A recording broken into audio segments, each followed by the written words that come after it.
नमस्कार जय जगन्नाथ आम चैनल को आपण मानकु बहुत बहुत स्वागत। सांग माने धनवान हेबा पूर्वरु प्रकृति आपणको देई थाए एही सबु संकेत। सांग माने वास्तुशास्त्र अनुसार जो व्यक्ति निकट भविष्यतरे धनवान हेबाकु जाउछंती तांकु मिली थाए एही 10टी संकेत। एही संकेत गुड़िक जदि आपणको मिलुअछि तेबे बुझी जांतु जे आपणक जीवन रे किछि ना किछि बड़ एवं सुखद परिवर्तन हेबाकु जाउछि एवं माँ लक्ष्मी स्वयं आपणक घरे विराजमान हेबाकु जाउछंती। हिंदू धर्म रे माँ लक्ष्मी को धनर देवी बोली कहा जाए। जो मनीष उपरे माँ लक्ष्मी कृपा करती ता घरे केबे धन और अन्नर अभाव हुए नहीं। माँ लक्ष्मी को प्रसन्न करिबा पाई आमे माने अनेक पूजा व्रत करिथाउ। सांग माने मान्यता अछि कि जेउ घर उपरे माँ लक्ष्मींकर कृपा वर्षा हुए एवं जेउ घरे माँ लक्ष्मी स्थायी रूप से निवास करती से घरे अनेक शुभ संकेत देखा दिए। एही संकेत गुड़िक मनुष्य को धनवान हेबा पूर्वरु ही मिली थाए। कौन कौन से सबु संकेत जहाँ धनवान हेबा पूर्वरु मिली थाए सबु किछि जानिबा पाई भिडियोटी को स्किप न करी शेष पर्यंत निहाती देखंतु एवं चैनलटी को सब्सक्राइब करी कमेंट बॉक्स रे श्रद्धा और भक्तिर सह जय माँ लक्ष्मी निश्चय लिखंतु।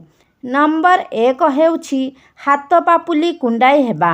ज्योतिष शास्त्र अनुसार जदि पुरुष लोकर डाहाण हाथर पापुली एवं स्त्री लोकर बाम हाथर पापुली कुंडाई हुए तेबे एहाकु एक शुभ संकेत माना जाए।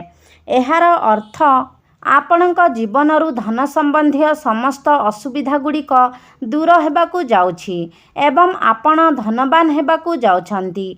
नंबर 2 शंख ध्वनि शुणा जिबा। सांग माने जदि प्रातः समय रे आपण शंख ध्वनि शुणुछंती तेबे एहा मध्य एक शुभ संकेत अटे। एहार अर्थ आपणकर खराब समय एबे समाप्त हेबाकु जाउछि एवं भल समय आरंभ हेबाकु जाउछि। एहा सह कौनसी ना कौनसी शुभ खबर आपण निकट भविष्यत रे प्राप्त करिबे। नंबर 3 सांग माने जदि आपणक घरे किंबा घरर अगणारे अचानक भाबरे दल दल होई कला पिंपुड़ी बाहरुछंती एवं सेमाने खाद्य मुहरे धरी बुलुछंती तेबे बुझी जांतु कि माँ लक्ष्मी आपणक गृह रे प्रवेश करि सारिछंती। एहार अर्थ आपणक गृह को धन आगमनर समस्त मार्ग खोलिबाकु जाउछि। नंबर 4 जदि सकाळु सकाळु गोमाता आपणक गृह को आसंती तेबे एहा स्वयं भगवानंकर आशीर्वाद अटे। तेणु से गाई को रुटी किंबा घास खाइबाकु दियंतु। एहार अर्थ आपणक उपरे माँ लक्ष्मी प्रसन्न अछंती।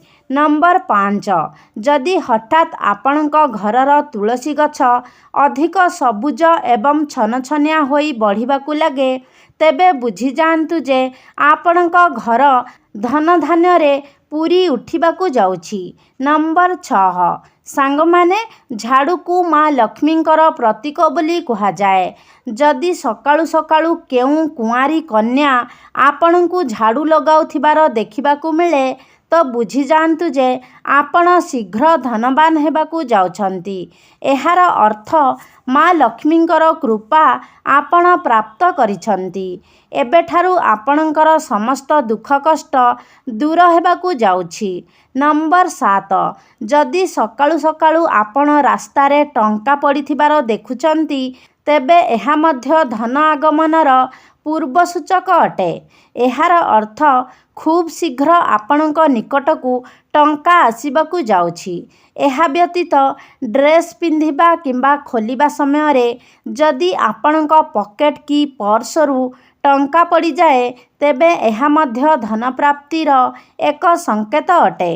नंबर 8 सांग माने जदि आपणक घरर मेन गेट माने मुख्य द्वार पाखापाखी आंब गछ उठे तेबे एहा मध्य लक्ष्मी प्राप्तिर एक संकेत अटे। एहा एक शुभ संकेत अटे। एहार अर्थ ଆପଣଙ୍କ ଘରକୁ ଧନ ଆଗମନ ହେବାକୁ ଯାଉଛି। ନମ୍ବର 9, ବିଲେଇ ଛୁଆ ଜନ୍ମ ଦେବାକୁ ମଧ୍ୟ ଶୁଭ ସଂକେତ ମାନାଯାଏ। ଯଦି ବିଲେଇ ଆପଣଙ୍କ ଘରେ ଛୁଆ ଜନ୍ମ ଦିଏ ତେବେ ଏହା ଏକ ଶୁଭ ସଂକେତ ଅଟେ।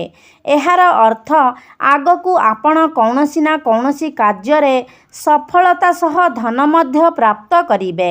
ନମ୍ବର 10, ସାଙ୍ଗମାନେ, ଯଦି ଆପଣଙ୍କ ଘର କାନ୍ଥରେ 3ଟି ଝିଟିପିଟି ଏକା ସହ ଦେଖାଦିଏ ତେବେ ଏହା ମଧ୍ୟ ଏକ ଶୁଭ ସଂକେତ ଅଟେ। ଏହା ଲକ୍ଷ୍ମୀ ଆଗମନର ପୂର୍ବ ସୂଚନା ଅଟେ। କୁହାଯାଏ କି ଏହି 3ଟି ଝିଟିପିଟି ଯଦି ଜଣେ ଅନ୍ୟ ଜଣଙ୍କର ପିଛା କରୁଥାଏ ତେବେ ଏହା ମଧ୍ୟ ଶୁଭ ସଂକେତ ଅଟେ। ଏହା ଘରର ଉନ୍ନତିର ପୂର୍ବ ସୂଚନା ଅଟେ। ଦୀପାବଳି ଦିନ ତୁଳସୀ ନିକଟରେ ଝିଟିପିଟି ଦେଖାଦେବା ଅତ୍ୟନ୍ତ ଶୁଭ ହୋଇଥାଏ। ଏହା ଅପାର ଧନପ୍ରାପ୍ତିର ସଂକେତ ଅଟେ। ନମ୍ବର 11, ମା ଲକ୍ଷ୍ମୀଙ୍କ ବାହନ ପେଚା। ଯଦି ଆପଣଙ୍କୁ ଅନେକ ଦିନରୁ ଦେଖାଯାଉଛି ତେବେ ଏହାର ଅର୍ଥ ଆପଣଙ୍କ ଗୃହକୁ ମା ଲକ୍ଷ୍ମୀଙ୍କର ଆଗମନ ହେବାକୁ ଯାଉଛି ଏବଂ ଆପଣଙ୍କୁ ଖୁବ୍ ଶୀଘ୍ର ଅପାର ଧନ ସମ୍ପତ୍ତି ପ୍ରାପ୍ତ ହେବାକୁ ଯାଉଛି। ନମ୍ବର 12, ସ୍ୱପ୍ନରେ ଯଦି ଆପଣ ହଳଦିଆ କିମ୍ବା ଲାଲ ରଙ୍ଗର ଫୁଲ ଦେଖୁଛନ୍ତି ତେବେ ଏହାକୁ ଧନପ୍ରାପ୍ତିର ସଂକେତ ମାନାଯାଏ। ସ୍ୱପ୍ନରେ ମନ୍ଦିର ଦେଖିବା ଅତ୍ୟନ୍ତ ଶୁଭ ଅଟେ।